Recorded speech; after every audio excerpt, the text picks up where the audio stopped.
Pues muy buenas tardes.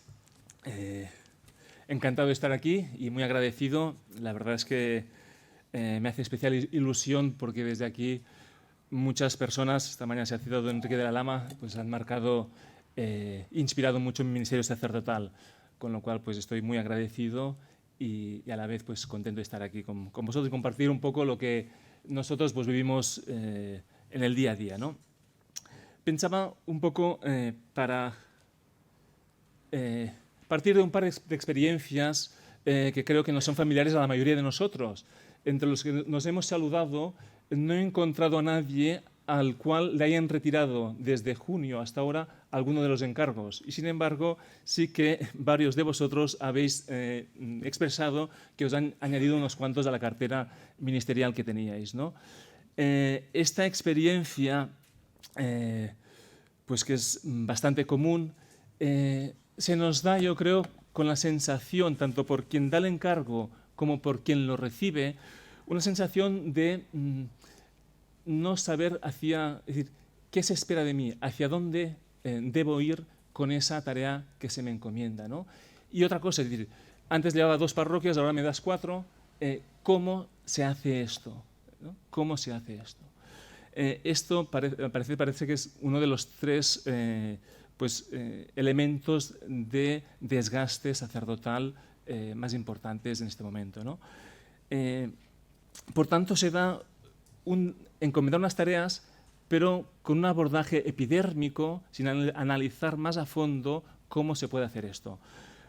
Otro punto de insatisfacción suele ser, en este marco de la transmisión de la fe y de la cultura cristiana, un poco la sensación, por decirlo en una frase, sería bonito esto que me dices, pero ¿cómo se vive? ¿Cómo se concreta, ¿no? Esta mañana pues, se ha hecho referencia a este marco, ¿no? Ante esta situación que genera desilusión y a veces un poco moral de derrota, fuimos a hacer un par de viajes en Francia porque ahí nos llevan unos cuantos años de recorrido en esta experiencia. Por un lado, estaban de vuelta por lo que llaman ellos las ADAPS, es decir, las asambleas litúrgicas presididas por un laico, y empezaron a ver la importancia de formar al pastor de una manera nueva. Un poco revisar ese munus regendi, ¿no? Un poco, para hacer un símil futbolístico, pasar de un sistema de galácticos, de personalismos, a un sistema de juego de equipo. Es decir, un poco abordar qué es lo que hay en la parroquia que hace que no se esté dando con éxito, que no sea fuente de gozo, sino tantas veces de burnout de los sacerdotes, ¿no?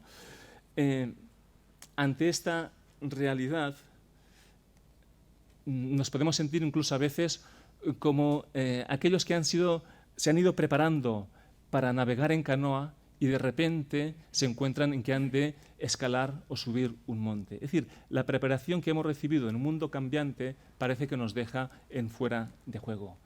Esta sensación que tenemos tantas veces me parece que está un poco lejana de esa propuesta, de esa intuición programática del Santo Padre, el Evangelii Gaudium, donde invita a la alegría de una nueva etapa evangelizadora marcada por la alegría, ¿no? Es decir, esa alegría que marca la nueva aventura evangelizadora parece estar un poco ausente tantas veces en la vida sacerdotal, ¿no? Esa pastoral de conversión, ese trance de una pastoral de conservación a una pastoral decididamente misionera es el foco donde queremos ponernos esta tarde, ¿no? Analizando una cita pues, que es lugar común para todos nosotros, ¿no? Ese sueño misionero, ese sueño de esa opción misionera, capaz de transformarlo todo, cuando dice el contenido, pues no es tanto todo. Está hablando de costumbres, estilos, horarios, lenguaje. Es decir, en el fondo no está cambiando tampoco tanta cosa, ¿no? ¿Qué es eso que tiene que cambiarlo todo, pero que tampoco cambia tanto, ¿no? Para abordar esto me parece que nos puede ser de utilidad hablar de lo que es la cultura organizacional aplicada a la parroquia. Por tanto, ¿qué es la cultura organizacional y qué pequeño diagnóstico podemos hacer de la cultura organizacional de la mayoría de nuestras parroquias, ¿no?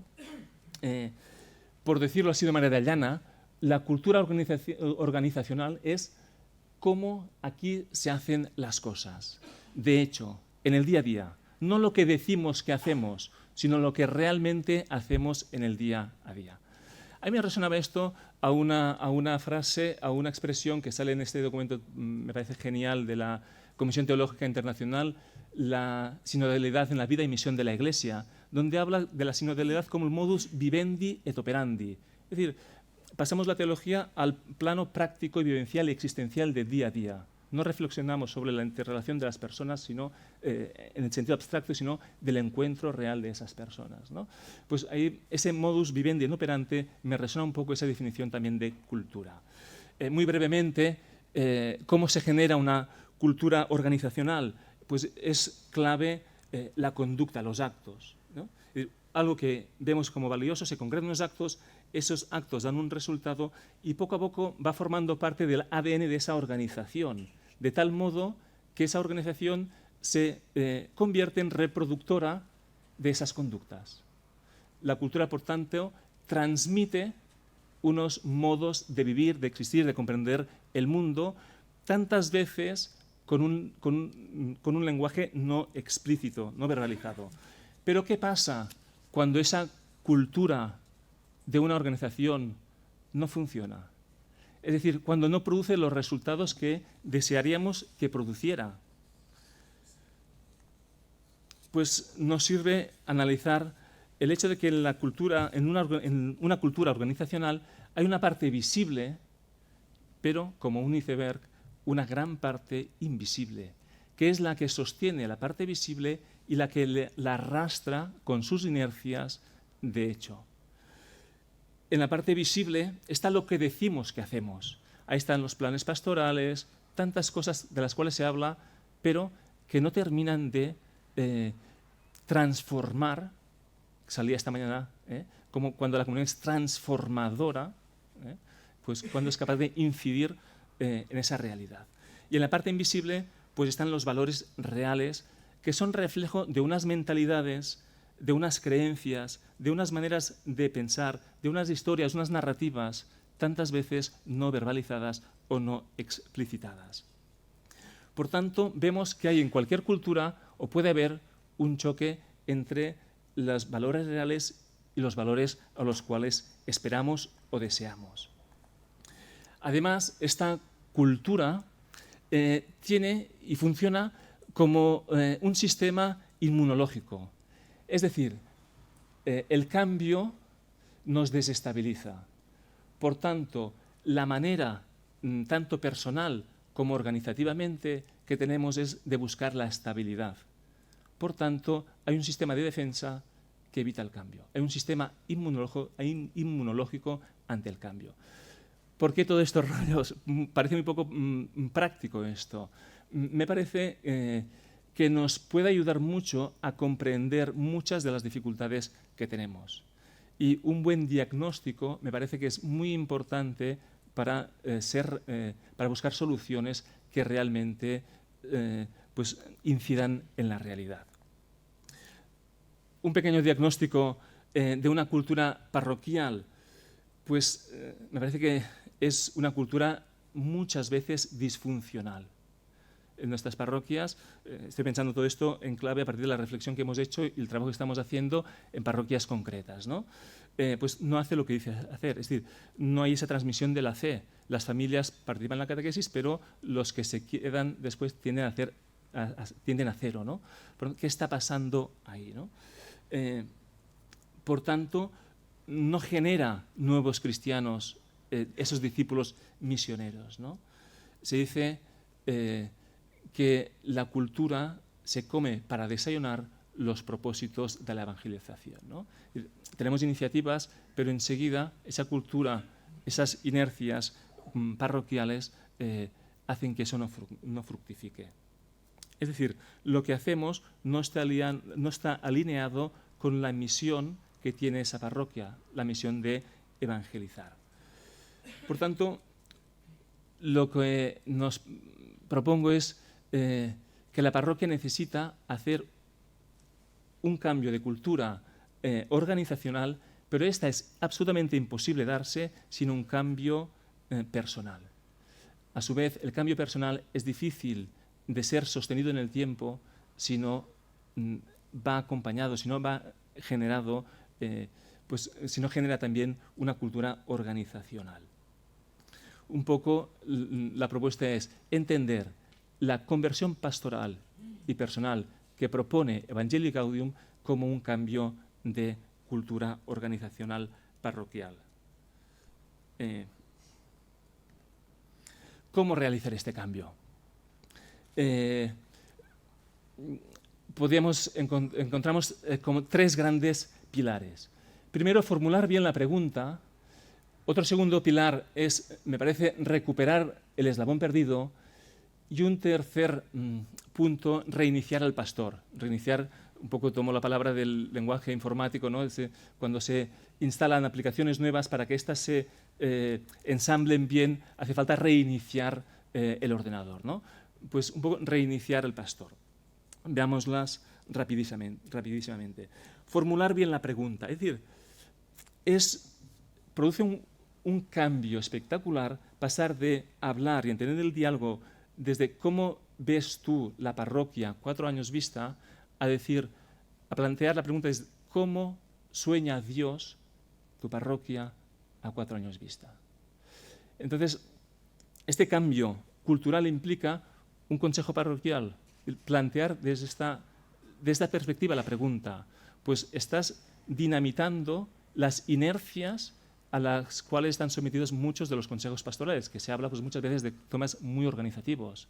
Esto implica ponerse a la escucha de lo que Dios sueña por nosotros. Ese Dios nos ha hablado a través de la palabra de Dios, por tanto, el magisterio de la Iglesia, es decir, nos decentra para que sea Dios quien realmente lleve esa parroquia.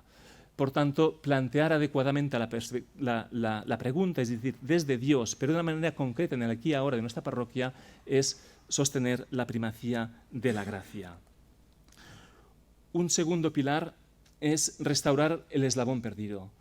Es decir, la conciencia, la primacía, la prioridad del primer anuncio. Es decir, ese encuentro con Cristo, ¿no? Desarrollar toda esta pastoral del primer anuncio.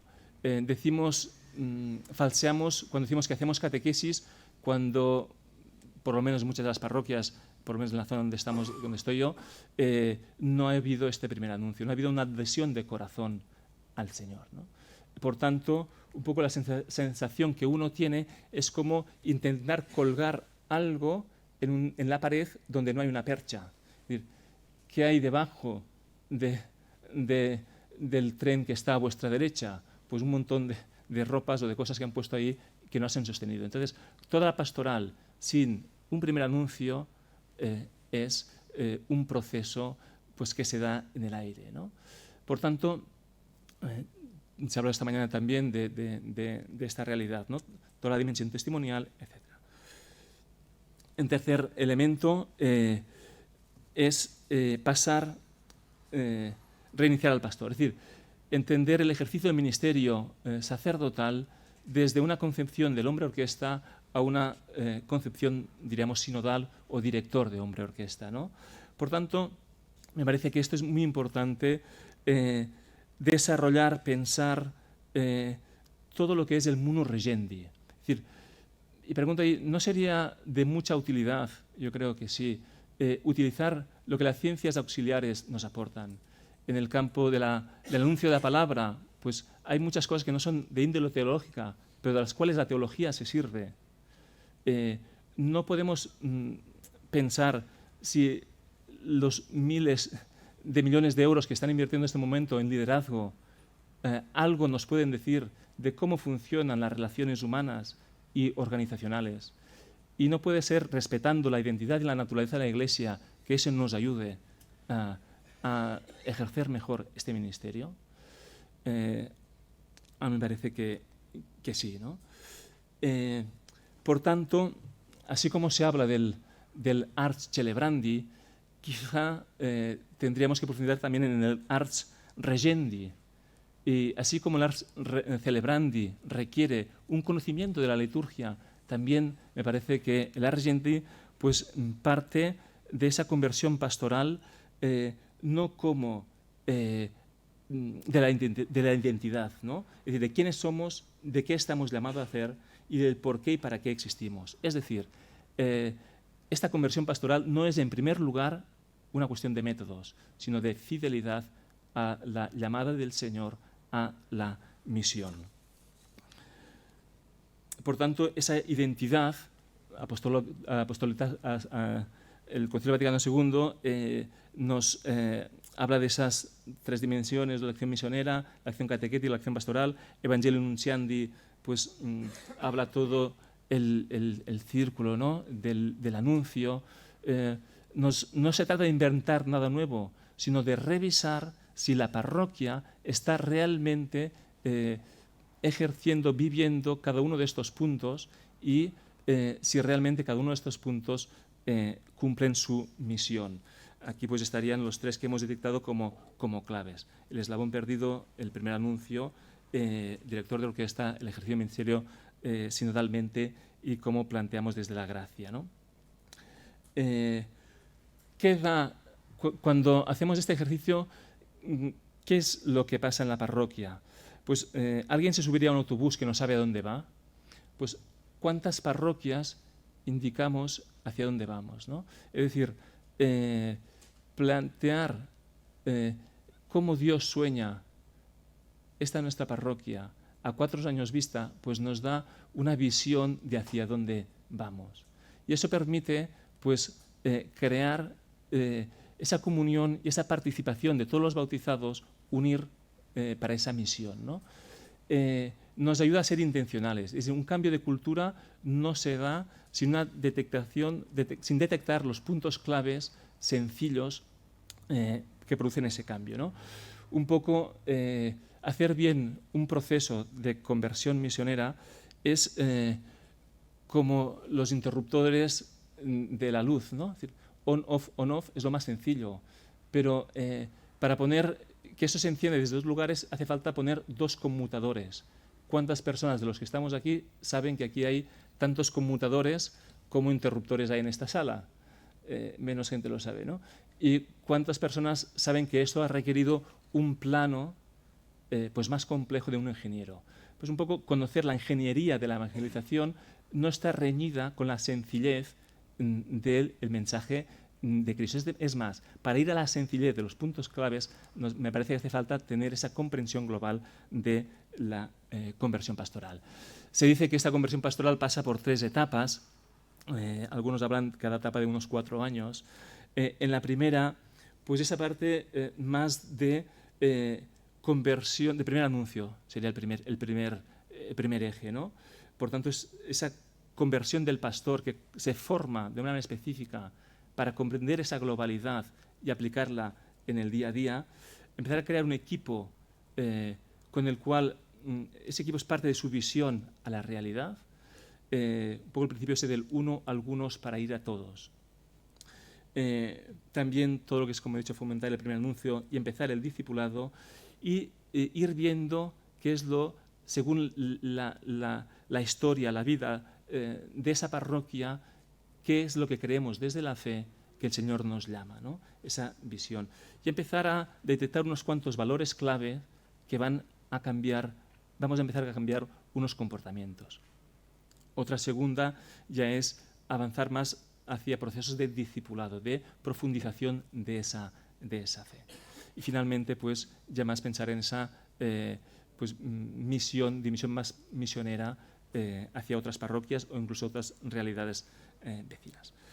Para no alargarme, pues, como conclusiones diría, quizá me he quedado un poco en la parte más conceptual, más global. Quizás pues, podemos poner ejemplos más concretos.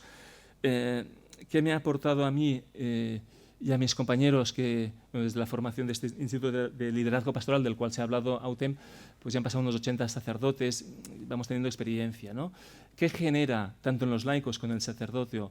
Pues yo creo que en primer lugar una conciencia de conocer, esa conciencia de la magnitud del reto de lo que supone esa conversión parroquial para que su cultura sea realmente transmisora de la fe. Pero es curioso cómo comprender esa complejidad ayuda a gestionarla y esto genera una gran fuente de esperanza. Muchas personas empiezan diciendo no se puede hacer nada y terminan diciendo podemos hacer mucho, aunque, como se nos decía esta mañana, la paciencia y el ritmo es el que Dios vaya marcando, ¿no? Por tanto, yo creo que es la importancia de la conciencia, fruto del conocimiento, de esa identidad propia de la Iglesia. Segundo, la esperanza que genera y el cambio de estilo y de vida sacerdotal mucho más sano, mucho más equilibrado, sabiendo hacia dónde vas, por tanto, focalizando las energías en los puntos clave. Y finalmente, la conclusión que yo llego es que hace falta, tanto en el sacerdote como en el equipo y entre los laicos, una formación específica, no dirigida al conocimiento de qué es, de qué creemos, sino a transformar la vida concreta, la cultura concreta, tanto de la vida del sacerdote como de una parroquia. Es decir, una formación específica y una capacitación y, a su vez, porque la tarea es ardua, un acompañamiento, tanto más pastoral como también personal. Pues nada, son 20 minutos, perdonad un poco ya podemos concretar más cosas después si hace falta.